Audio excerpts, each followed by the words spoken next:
రాజు గారికి, సభలో ఆసీనులైన సదస్సులందరికీ స్వాగతం, సుస్వాగతం.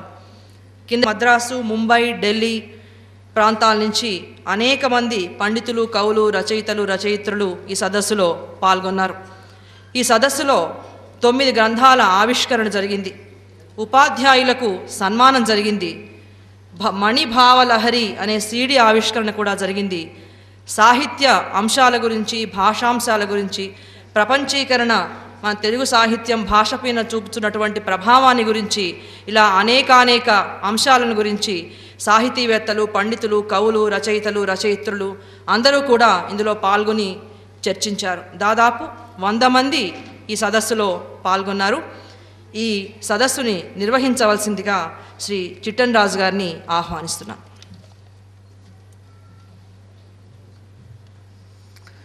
అందరికీ మరొకసారి నూతన సంవత్సర శుభాకాంక్షలు.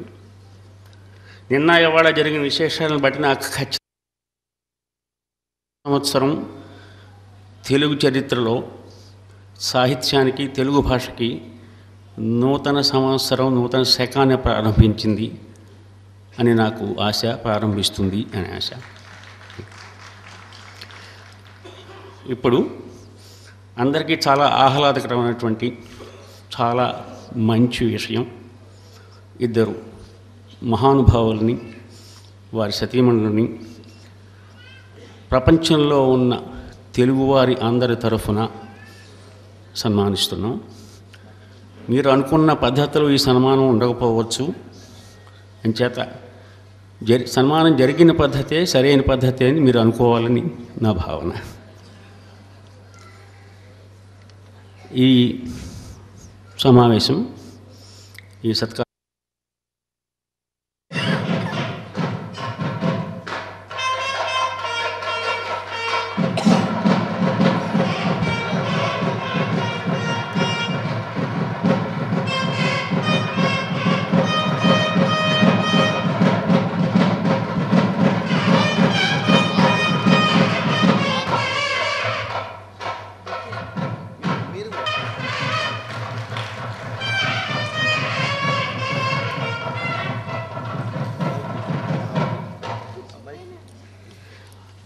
ఈ సన్నాయి వాళ్ళని ఎలా ఆపాలో నాకు చెప్పలేదు ఎవరు కూడాను.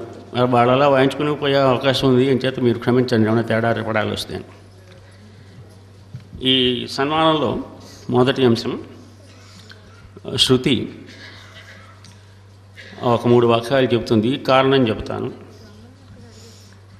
ఈ సన్మాన గ్రహీతలు బాపు రావణ గారు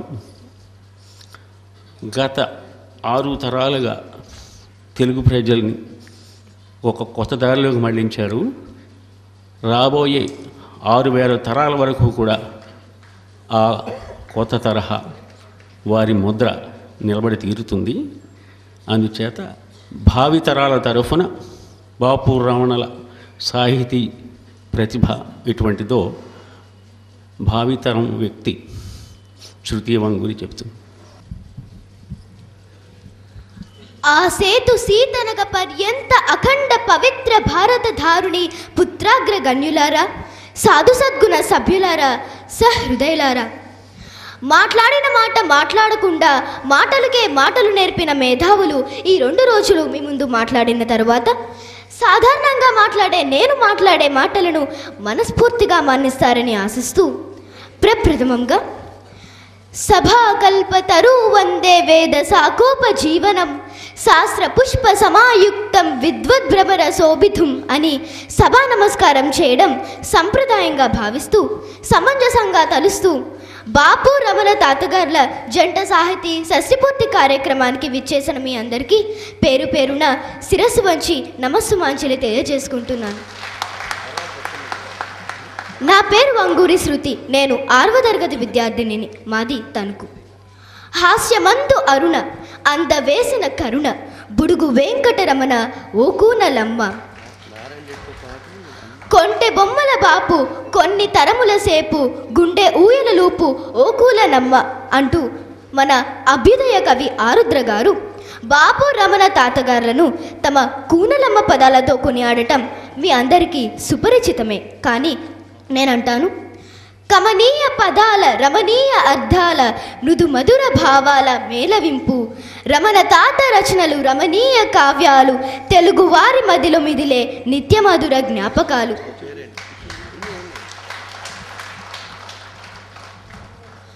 బాపు తాత వేసిన చిత్రాల బాట, సుగంధాలు వెదచల్లు అందాల పూతోట, తెలుగువారి మదిలో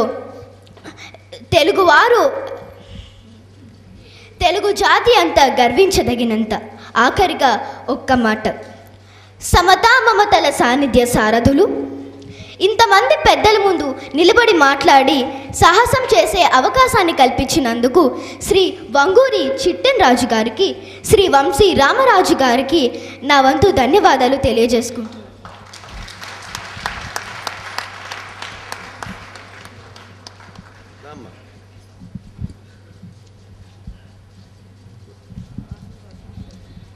వ్యక్తి సత్యం మందపాటి గారు బాపు రమణయ్య గారి గురించి వారికి తెలిసిన కొన్ని లక్షల విషయాల్లో కొన్ని విషయాలు చెప్తారు.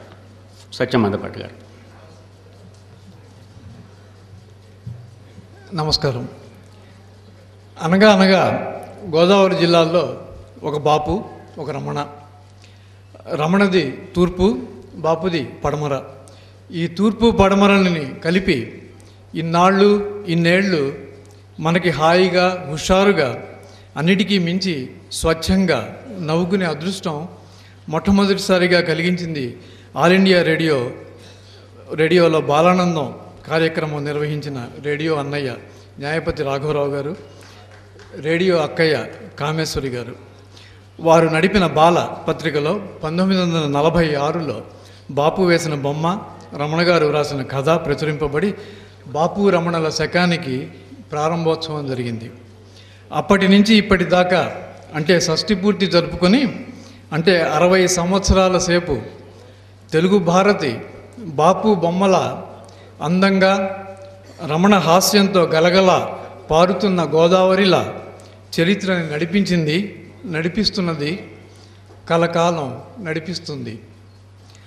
రమణ ఒక కథ వ్రాసి దానికి బాపు చేత బొమ్మ వేయించి సంపాదకులు విద్వాన్ విశ్వం దగ్గరికి తీసుకువెళ్ళారుట. ఆయన రమణని యగాదిగా చూసి, ఇంతున్నావు నువ్వేం రాస్తావు అన్నారుట. అప్పుడు రమణ, నా కథ వేస్తే ఈ బొమ్మ ఫ్రీ అన్నారుట బాపు బొమ్మ చూపించి. ఆయన ఆ బొమ్మ చూసి ఇడ్లీ కన్నా పచ్చడే బాగుంది అని రెండు కలిపి ప్రచురించారుట. సత్యరాజు లక్ష్మీనారాయణ గారి అసలు పేరు బాపు. ముళ్ళపూడి వెంకటరావు గారి పూర్తి పేరు రమణ, ముళ్ళపూడి వెంకటరమణ. బాపుకి 1933 ఏళ్ళు, రమణకి 1931 ఏళ్ళు. అంటే బాపు కన్నా రమణ 2 ఏళ్ళు పెద్ద. రమణ సృష్టి చేసిన పాత్రలు గురజాడ గిరీశంలా, మొక్కపాటి పార్వతీశంలా, మునిమాణిక్యం కాంతంలా, నండూరి ఎంకిల మన పక్కనే రోజు తారసపడుతుంటాయి. అప్పుల అప్పారావు, బుడుగు, వాళ్ళ బాబాయి, సి గానపెసునాంబ, రాధాగోపాలం, 2 జళ్ల సీత, పక్కింటి లావుపాటి పిన్నిగారు, దాని మొగుడు, తీసేసిన తహసీల్దారు, ఇలా ఎంతోమంది. ఆ పాత్రలు అంత సజీవంగా ఉండటానికి కారణం ఒక్క ఇడ్లీ మాత్రమే కాదు, పచ్చడి కూడాను. 2 జడల అమ్మాయిని చూసి సీతలా ఉంది అని కొందరు అనుకుంటే, అచ్చం బాపు బొమ్మలా ఉంది అని చాలామంది అనుకుంటారు.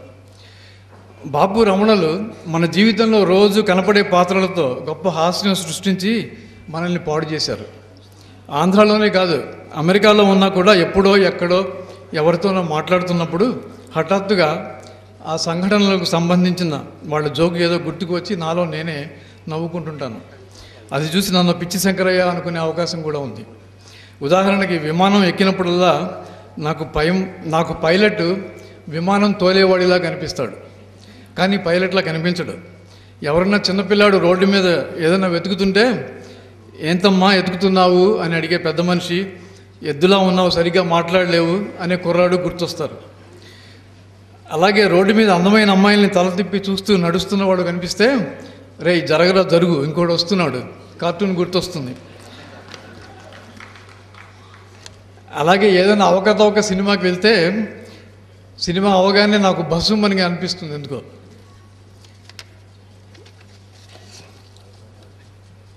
రమణ గారి వ్రాసిన రివ్యూల్లో కొన్ని మాటలు, ఈ సినిమాలో ఊగండు దొరలు డ్యాన్సులు ఉన్నాయి అని రాశారు ఒకసారి.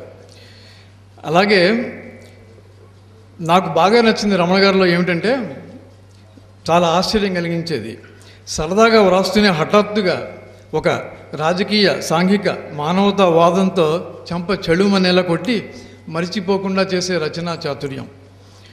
ఉదాహరణకి, నవ్వొచ్చినప్పుడు ఎవడైనా నవ్వుతాడు, ఏడుపు వచ్చినప్పుడు నవ్వేవాడే హీరో. ఇది మర్చిపోలేము, ఇంటికి వెళ్ళినా కూడా అదే మనకి గుర్తొస్తుంటుంది రాత్రిపూట నిద్రపోతున్నప్పుడు కూడా.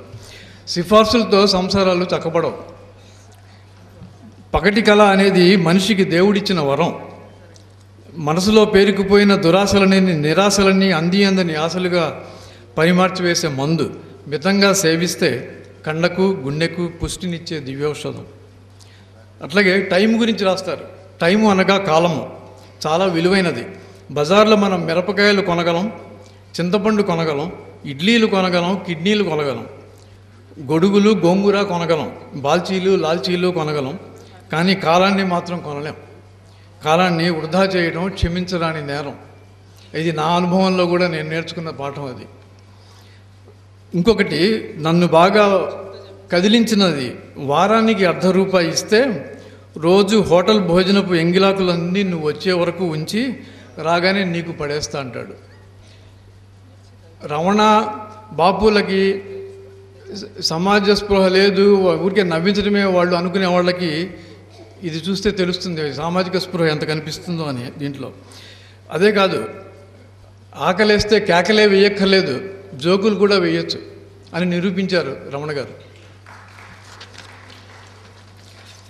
మనసుకి కనిపించే మనోహర సౌందర్యాన్ని వర్ణించబోతే చిక్కి సగమైపోతుంది. అలా సగమైపోకుండా వాటి అందాన్ని రెట్టింపు చేసే శిల్పం పేరే బాపు. బాపు బొమ్మలు రచనలకి రేఖానువాదాలు కాదు, అపురూప సుందర వ్యాఖ్యానాలు. ఒక నవ్వు, ఒక సిగ్గు, ఒక అలక. బొమ్మలు మాట్లాడతాయి, నటిస్తాయి, వెక్కిరిస్తాయి, పలకరిస్తాయి, రెచ్చగొడతాయి, హాయినిస్తాయి. ఇంత అందమైన మాటలు నేను రాయలేదు. బాపు గురించి చెప్పిన ఈ మాటలు రమణ గారివి. అదే బాపు. మామూలుగా మంచి ముందు కథ చదివి చూడాలని ఉంటే బొమ్మను చూస్తాం. అదే బాపు బొమ్మ వేస్తే ముందు బొమ్మనే చూస్తాం, తర్వాత ఆ బొమ్మ కథని చదివిస్తుంది. కథలో పాత్రలకి సంఘటనలకి ప్రాణం పోస్తాయి బాపు చిత్రాలు. బాపు గారిని చూడకపోతే అమ్మో బాపు ఎంతటి వారు అనిపిస్తుంది. ఎంతో సామాన్యమైన మనిషిలా కనపడే ఆయన్ని చూసిన వెంటనే ఈయనైనా బాపు అనిపిస్తుంది. ఆయనతో కాసేపు మాట్లాడితే చాలు ఈయనే బాపు అని అర్థమైపోతుంది. అంతేకాదు, అప్పటిదాకా తమకి కొమ్ములు ఉన్నాయనుకునేవాళ్ళు సిగ్గుపడి కొమ్ములు మనుషులకి ఉండవు, జంతువులకి మాత్రమే ఉంటాయి అని తెలుసుకుంటారు. బాపు గారి కార్టూన్లో నాకు ఏ రోజు ఏ పార్టీలో ఎవరిని కలిసినా చెప్పుకునే కొన్ని జోకులు ఉన్నాయి, 2-3 చెప్తాను. ఇవి మహత్తర యవ్వన గుడికలు బాబు. ఒక బుడ్డి సేవిస్తే 10 ఏళ్ళు వెనక్కి పెడతాయి అంటే ముసలాయన ఆశగా ముఖపెట్టి, మరి నా పింఛన్కేమి ఇబ్బంది రాదు కదా అంటాడు. ఏరోయ్ చాలా రోజులైంది పెళ్ళి, ఎలా ఉన్నావు, పెళ్ళి గిల్లి అయిందా, లేక వంట గింట అది నువ్వేనా అంటే అతను అంటాడు, పెళ్ళి గిల్లి అయింది, వంట గింట కూడా నేనే అని. ఈ 2 బాపు గారి సామాజిక స్పృహని చెప్పే 2. ఈ నిరోధ ప్యాకెట్లు మిగిలిపోయాయి, ఇవి తీసుకొని ఒక గ్లాస్కో పాల డబ్బా ఇస్తారా అని అడుగుతాడు మెడికల్ షాప్కి వెళ్ళిన ఒక ఆయన. పిన్ని గారు ఒక బుడ్డి కిరసనాయిలు ఉంటే ఇస్తారా, మా కోడలు చెప్పిన మాట వినడం లేదు. ఇది చదివిన తర్వాత నా ఒక 10 నిమిషాలు నేను కదలలేకపోయాను, అంత సందేశం ఉంది దాంట్లో. ఇలాంటివి ఇందాక మన శృతి చెప్పినట్లు కొన్ని తరాల సేపు మనని ఊహిస్తాయి. ఇంకొకటి చివరిది, బాపు రమణలు మన తెలుగు వాళ్ళు అయినందుకు మనందరం గర్వపడుతూ హాస్యానికి అడ్రస్ మనదే అని చెప్పుకుందాం. రమణ అన్నారు ఒక చోట, కాపీ రైట్ అంటే కాపీ చేయటం రైట్ అని. ఈ వ్యాసంలో నేను కొన్ని చోట్ల కాపీలు చేయాల్సి వచ్చింది, రమణ గారు రాసినవి అవి ఇవి అన్ని కలిపి. ఎందుకంటే కాపీ చేయడం రైట్ కనుక.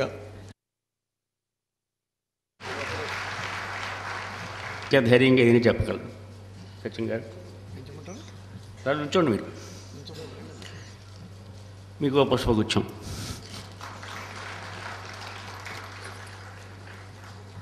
ఇప్పుడు బాపు రమణ గారి తరం మనిషి అయిన మహానుభావులు డాక్టర్ నారాయణ రెడ్డి గారు ప్రసంగిస్తారు.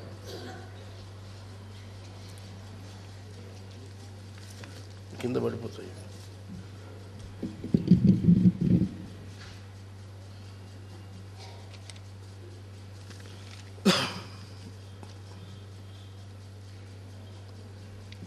మిత్రులారా,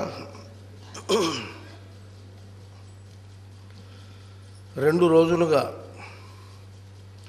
అంటే నిన్న ఉదయం 9:30 నుంచి ఇప్పటి వరకు సాగుతున్న ఈ ప్రపంచ తెలుగు సాహితీ సదస్సు ప్రారంభించింది నేను, ముగింపు సభలో నేను, ఆద్యంతాలు నేను అని తాత్పర్యం.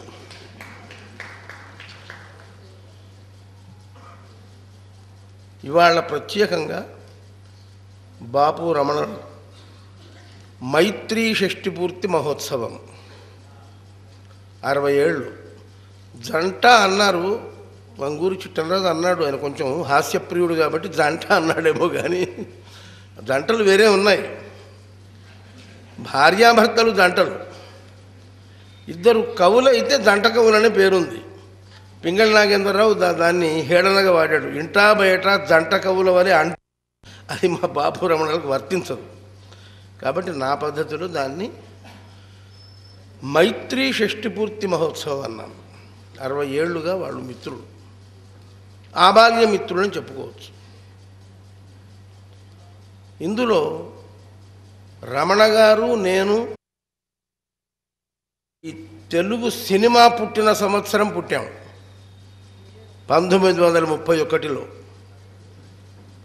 ఆ తర్వాత 2 ఏళ్ళక బాపు పుట్టింది. ఆ తర్వాత 2 ఏళ్ళకు బాపు 1931లో. నిన్న ఒక మాట అన్నాను,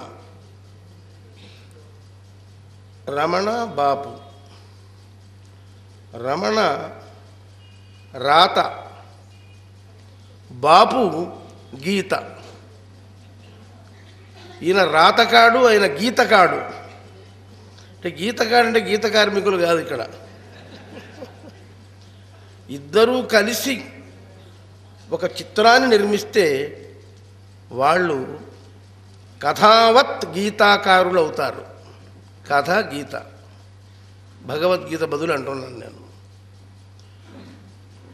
రమణ గారిలో ఒక పదశిల్పి ఉన్నాడు, అక్షరాలను చెక్కడం.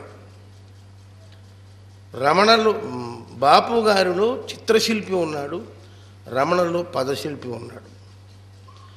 ఈ పదాలు, ఈ చిత్రాలు రెండు ఒక సాహితీ చిత్ర సంపదకు దోహదం చేశాయి. మామూలుగా 60 ఏళ్ల పాటు ఈ రంగంలో, ముఖ్యంగా సినీ రంగంలో మైత్రీ సూత్రం కొనసాగించడం అనేది చాలా అపూర్వమైన విషయం.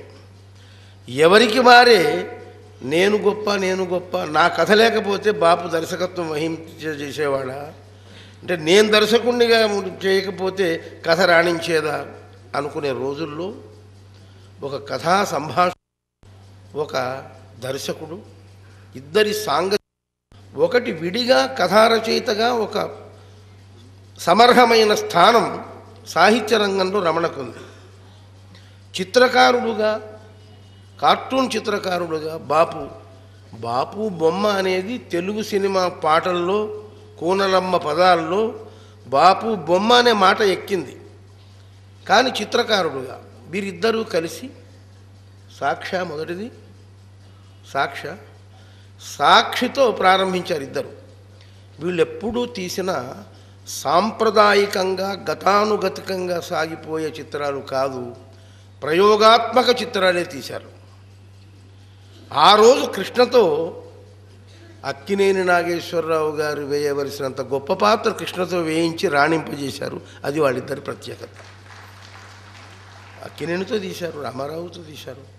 ఇందులో విశేషం ఏమిటంటే రమణ గారు కథ చెప్తాడు. మాట్లాడద్దు. రమణ గారు కథ చెప్తాడు, బాపు వింటాడు. కదలిక ఉండదు, ఎలా చూస్తుంటాడు. ఆయన కథ చెప్తుంటే బొమ్మలు కదులుతుంటాయి. ఆయనకు సంభాషణ రాస్తారు ఇద్దరు. ఇద్దరిలో పరమశాంతుడు రమణ. ఆయన శాంతమూర్తిలాగా అనిపిస్తాడు, కానీ శాంతుడవుతాడు. కొంచెం ఆగ్రహం వస్తే, నేను బాపుని చూశాను అందులో కూడా, మళ్ళీ వెంటనే ఒక విశాలమైన నవ్వు నవ్వుతాడు. నోరంతా నవ్వే. అప్పుడు చూద్దాం ఇవాళ ఏమైనా నవ్వుతారేమో చూద్దాం. అట్లా ఇప్పటికీ నవ్వడం లేదు. చాలా విచిత్రం అది. మరి కలయిక ఉందే, సహయోగం ఉందే, చాలా గొప్పది అది. సాహిత్యపరంగా మన ఎవరు మందపాటి సత్యం గారు సాహిత్యపరంగా చిత్రకారుడుగా సమీక్షలు చేశారు. నేను వాటి గురించి ప్రస్తావించాను. సినీ రంగంలో వారిద్దరి భాగధేయం ఏమిటో, వారిద్దరి భూమికలేమిటో నా పాటలు అనుభవ పీఠికలుగా 2 మాటలు చెప్తాను. 2 ఉదాహరణలు తీసుకుంటాను నేను. ముత్యాల ముగ్గుకు రాస్తున్నాను, చాలా చిత్రాలకు రాశాను. తోటలోకి రాకురా తుంటరి తుమ్మెద బుద్ధిమంతుల్లో ఒక వ్యంగ్యమైన గీతం రాయించారు. తుమ్మెద కాదు, విటుడు. అది వదిలిపెట్టండి. ముత్యాల ముగ్గులో సంగీత అనుకుంటాను, ఎవరు శ్రీధర్, ఒక అమ్మాయి పల్లెటూరి పడుచు, చదువుకోలేదు. ఇతడేమో చదువుకున్నాడు, గ్రాడ్యుయేట్. ఎవరు భర్త. ఈ భార్యాభర్తల హనీమూన్ అనుకోండి. ఈ భార్యాభర్తల హనీమూన్కి వెళ్ళాలి. వెళితే గెస్ట్ హౌస్లో ఉంటారు ఎక్కడో. రమణ గారు చెప్పిన కథ ఇది, కథాక్రమం, రమణిక అన్నమాట ఇది. అది పొద్దుటి నుంచి రాత్రి వరకు వీళ్ళిద్దరూ ఆ పాటలో వీళ్ళు హాయిగా తిరుగుతున్నారని చెప్పాలండి అన్నాడు. ఒక చిన్న మతలబ్ పెట్టాడు. ఏమండి డ్యూయట్ డ్యూయట్ ప్రాబ్లం ఉంది ఇక్కడ. ఆవిడ భాష వేరు, ఇతడి భాష వేరు. ఆవిడ జానపద సన్నిహితమైనటువంటి భాష కావాలి, ఇతనిదేమో మన ఉత్తమ స్థాయిలో ఉండేది కావాలి. ఏమిటి? రమణ గారిలో అద్భుతమైన సూచనలు ఇస్తాడు. వాటిని అందుకోవడమే గీత రచయిత పని. ఏం లేదు, ఇది ఏమన్నా ఫోక్ టైప్ ఉంటుంది చూడండి, ఏదైనా కొత్తది మీరు చెప్పండి. ఫోక్ టైప్ అనగానే నాకు వెంటనే నా చిన్నప్పుడు విన్నది మా ఊళ్ళో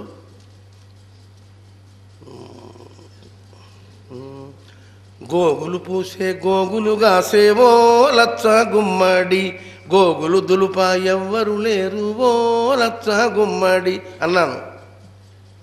అద్భుతం అన్నాడు. ఏమిటన్నా? ఇదే పెట్టండి అన్నాడు. ఇదే పెట్టండి అంటే ఎట్లా? ఇక్కడ నప్షల్ ఎట్లా ఉంటుందండి? వీళ్ళ వివాహ సంబంధం ఏంది? దీన్ని ట్యూన్ చేసుకొని ఆ అమ్మాయికి అప్పుడు ఏం చేశానంటే, అలా వెళ్ళిపోతుంటారు పొలంలో నుంచి. అది గ్రూప్ సాంగ్ పెట్టాము దాన్ని, అది బృందగానంగా పెట్టి అప్పుడు ఈ అమ్మాయికి ఇదే ట్యూన్లో మహాదేవునికి వినిపించాం. యథాతథంగా తీసుకున్నాడు. అది మహాదేవుని సంస్కారం కింద భావించాలి మనం. పొద్దు పొడిచేవో లచ్చ గుమ్మడి, పుత్తడి వెలుగులు కొత్తగా మెరిసేవో లచ్చ గుమ్మడి అన్నాను. అయిపోయింది. పొద్దెక్కింది, మర్చిపోయాను. ఇక్కడ మనం హీరో చదువుకున్నవాడు అప్పుడు మామూలుగా అయితే డ్యూయట్ ఏమిటంటే పొద్దు పొడిచే పొద్దులో నా ముద్దు ముఖము ఓ పిల్ల అని అనాలి. అనకూడదే అన్నాడు. ఎట్లా అన్నాడే? మీరు మంచి శైలిలో మీరు కవిత్వం రాస్తారు అంటే అప్పుడు నాకు గజల్ గుర్తొచ్చింది. గజల్. ఓ మేరే జాన్ జన ఓ మేరే రార, ఇది మనసులో తిరుగుతుంది. నడక పొద్దు దాన్ని ట్యూన్ చేశాడు మహాదేవన్ అద్భుతంగా. పొద్దు కాదది నీ ముద్దు మోమున దిద్దిన కుంకుమ తిలకమే సుమా, వెలుగులు కావవి నీ పాదాలకు అలదిన పారాణి జిలుగులే సుమా, మల్లెలు పూసే మల్లెలుగా సేవో లచ్చ గుమ్మడి అని ఆ వరస ఆవిడ, ఇతని వరస ఇతను, రెండు కలిపి డ్యూయట్ అయింది. ఇది రమణ గారు రాయించిన పాట అని సభల్లో చెప్పాను. దాన్ని తదనుగుణంగా చిత్రీకరించాడు. ఇక్కడి నుంచి నేను ఈ భుజం నుంచి ఈ భుజం పెడతాను. ఈ తూర్పున ఒకరు పుట్టారు, పడమర ఒకరు పుట్టారు. ఈ తూర్పు పడమరకు అనుసంధానం కలిగించే గీత పాటల సూర్యుడు ఇక్కడ ఉన్నాడు కాబట్టి చెప్తున్నాను నేను. సూర్యుడు ఒకడే ఉంటాడు, దిక్కులు రెండు. సీతా కళ్యాణం, సీతా కళ్యాణం చిత్రం, గొప్ప చిత్రం తీశారు. అందులో గంగావతరణ ఘట్టం రాయాలన్నారు. గంగావతరణం రామాయణం, వాల్మీకి రామాయణంలో ఉన్నదే ఘట్టం ఉంది. అప్పుడు రమణ గారు కూర్చున్నారు. సన్నివేశాన్ని వివరించి చెప్పడంలో ఏమాత్రం పరిజ్ఞానం ఉన్నవాడు, సంస్కారం ఉన్న కవి అయినా, గీత రచయిత అయినా వెంటనే అద్భుతంగా రాయడానికి కావలసిన నేపథ్యం సమకూరుస్తాడు. ఇదేమిటండి, భగీరథుడు తపస్సు చేస్తుంటాడు, గంగా వస్తే వాళ్ళ అస్థికల మీద నుంచి పోతే పవిత్రం అవుతుందని కథ చెప్పాడు. సరే, కొంత దూరం వచ్చిన తర్వాత నాకు ఆవేశం, కవిత్వంగా రాయాలని చెప్పారు అక్కడ. సినిమా పాట కాదు, మీరు కవిగా ఏం రాస్తారు, ఇంకేముంది. కాబట్టి ఆశుధార నడుస్తుంటే ఆశ్చర్యపోతాడు. ఒక ప్రఖ్యాత రచయిత, నాతో పాట రాయించే రచయిత, తాను నోట్బుక్ పట్టుకొని తాను లేఖకుడుగా మారాడు. నేనేమో పాట రచయితగా చెప్పడం మొదలుపెట్టాను. ఆయన రాస్తున్నాడు, నేను చెబుతున్నాను. ఎంత దూరం వచ్చిందంటే, గంగను అభ్యర్థిస్తే గంగ దూకుతుంది, ఎక్కడ భూమి మీద దూకితే బద్దలైపోతుంది భూమి అని. అప్పుడు శివుని జటలో దూరుతుంది. అక్కడ బాపు ప్రవేశం. నేల మీద కూర్చొని రాశాం, మీరు బొమ్మలు చూశారు, వాళ్ళిద్దరు నేల మీద కూర్చున్నప్పటిది. బాపు బొమ్మలన్నీ నేల మీద కూర్చొని రాస్తుంటాడు, ఇటేమో నేను చెప్పింది రాస్తున్నాడు. అక్కడ బాపు అపూర్వమైన సంఘటన చెప్తున్నాను. ఒక దర్శకుడు, ఒక చిత్రకారుడైన దర్శకుడు ఏమో చేస్తున్నాడంటే, పట్టుకున్నాడు క్యాన్వాస్, గంగ అమ్మాయి ఇలా వచ్చింది, జడ, ఈ జడ ఇలా ఉన్న జడను బాపు బొమ్మలుగా వేశాడు. ఈ జడ ఇలా అయింది అంటే ఒక కోట గోడలాగా తయారైంది. అందులో దూకుతుంది గంగ గిరగిరా తిరుగుతుంది. ఇక్కడో షాటు, అక్కడో షాటు, ఇక్కడో షాటు రాశాడు, నాకు చూపించాడు. ఇదండి మీరు రాయాల్సిందన్నాడు. కథను బట్టి రాసింది ఇంతవరకు, బాపు గీసిన బొమ్మను బట్టి రాసింది ఇప్పుడు.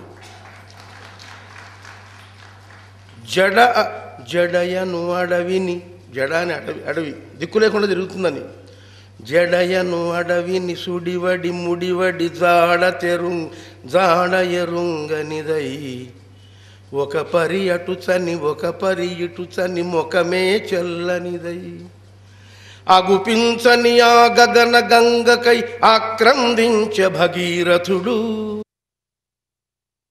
మొరవిని చెర విడిపించను కరుణామయుడు మహేశ్వరుడు అన్నాను. అలా దూకింది. ఇది బాపు బొమ్మ గీయడం వల్ల జడ అనే అడివని, సుడివడి ముడివడి జాడది, ఇవన్నీ నాకు వచ్చినాయి పదాలు.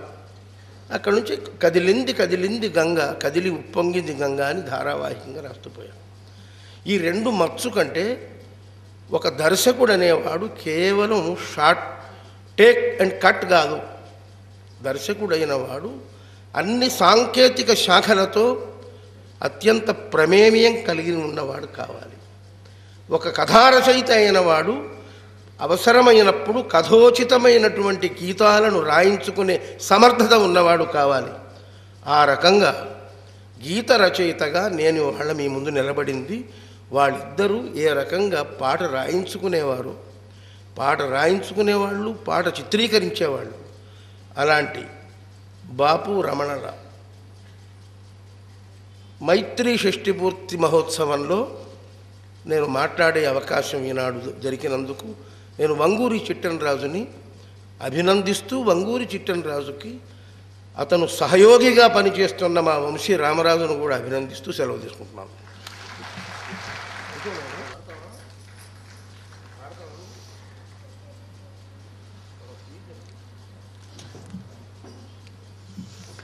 ఇప్పుడు మూడు తలాల వారు బాపు రమణల గారి గురించి చెప్పారు. ఇప్పుడు మా Vanguri foundation of America registered trust chairman, మా సంపాదకులు శ్రీ శ్రీకాంత్ శర్మ గారిని వేదిక మీదకి ఆహ్వానిస్తున్నాను. శ్రీకాంత్ శర్మ గారు.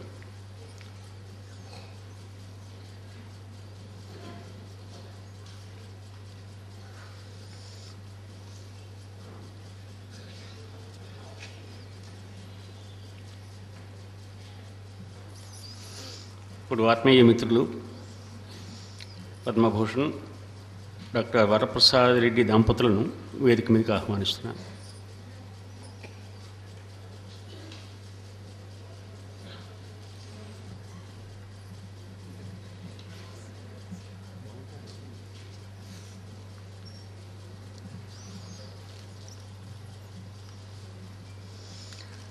ఇప్పుడు మన అందరం ఎదురు చూస్తున్న బాపు రమణ దంపతుల్ని బాపు దంపతుల్ని, రమణ గారి దంపతుల్ని వేదిక మీదకి ఆహ్వానిస్తున్నాను.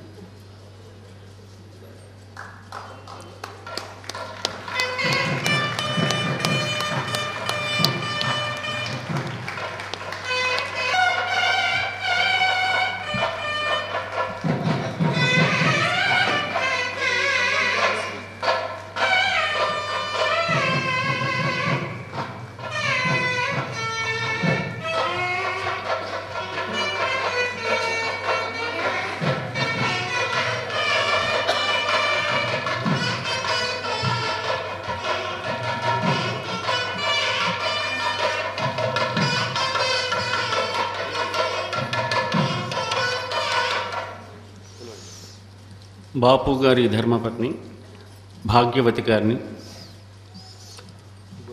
రమణ గారి ధర్మపత్ని శ్రీదేవి గారిని వేదిక మీదకి ఆహ్వానిస్తున్నాను.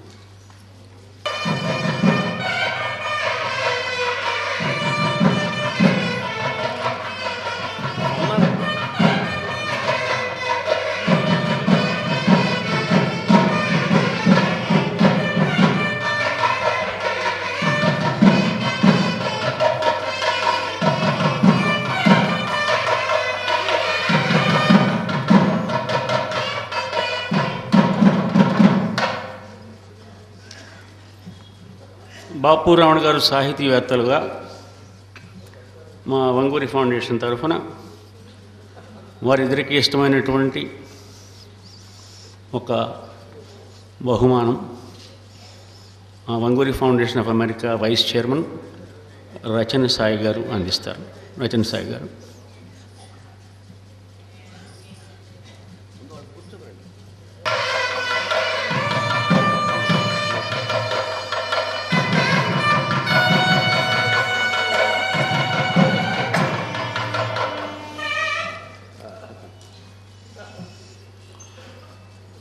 ఇప్పుడు బాపు గారు వారి సతీమణి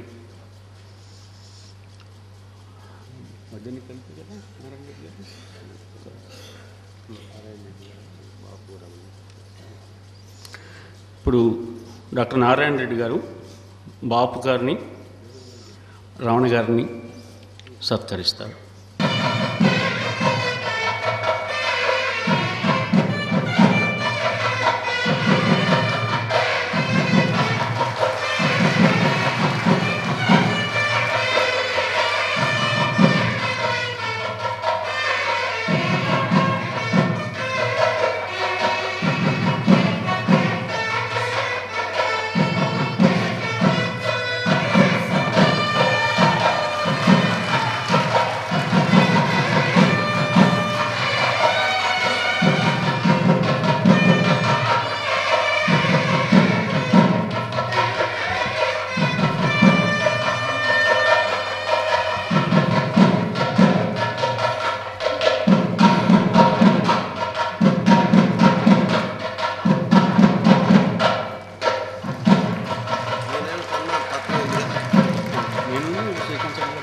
ముందు వీళ్ళు సత్కారం చేస్తారు.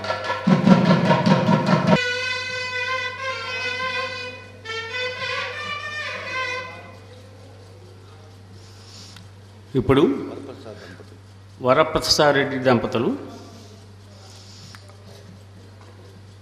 బాపు గారి సతీమణి భాగ్యవతి గారిని, రమణ గారి సతీమణి శ్రీదేవి గారిని సత్కరిస్తారు.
మీరు గమనించే ఉంటారు, మేము దండల పురస్కారం మానేసి సతీమణులకి నూతన వస్త్రం, బంగారు నగ, బాపు గారికి, రమణ గారికి పంచల చాపుతో సత్కరించాము.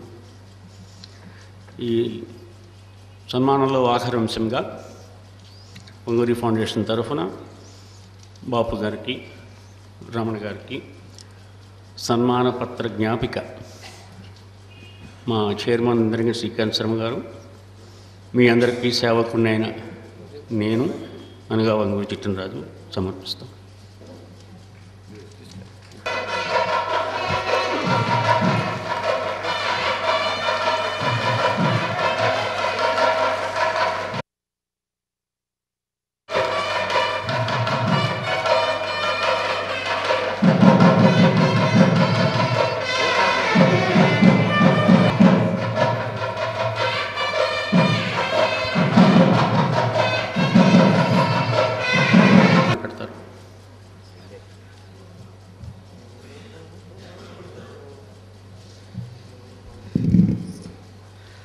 అందరికీ నమస్కారం.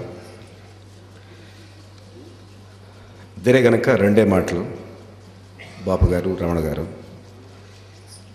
వారంటే మీ అందరికీ, మనందరికీ చాలా ఇష్టం కాస్త గౌరవంగా పెరిగింది వాళ్ళు చేసిన గొప్ప కళా ప్రక్రియలకి. ఆచార్య నారాయణ రెడ్డి గారు చెప్పినట్టుగా ఒక రమణ గారి రాతల్లో అద్భుతమైన దృశ్యాలు కనిపిస్తాయి.